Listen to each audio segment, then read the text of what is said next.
एका ड्राय क्लिनिंगच्या दुकानामध्ये चक्क 5 कोटी रुपये जप्त करण्यात आले आणि या प्रकरणी एका बँक मॅनेजरसह 9 जणांना ताब्यात घेण्यात आलेलं आहे। ॲक्सिस बँकेच्या एका मॅनेजरला झटपट पैसे कमावण्याची हाव सुटली। छत्तीसगड आणि गोंदियातल्या टोळीनं या मॅनेजरला 5 कोटीचे 6 कोटी करून देण्याचं आमिष दाखवलं होतं। या आमिषाला तो बळी पडला। त्यानं बँकेतल्या विविध शाखांमधून 5 कोटींची रक्कम काढली होती। पोलिसांनी एका ड्राय क्लिनिंगच्या दुकानातून हे 5 कोटी रुपये जप्त केलेले आहेत।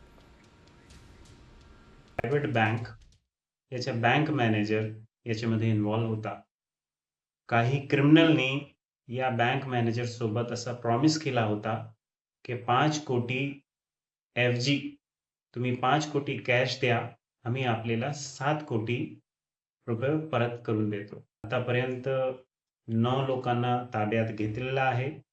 ॲक्सिस बँकचे भंडारा चे मॅनेजर इथे आलेले आहे। त्यांची फरियादवर आता गुन्हा दाखल करण्याची कारवाई चालू आहे।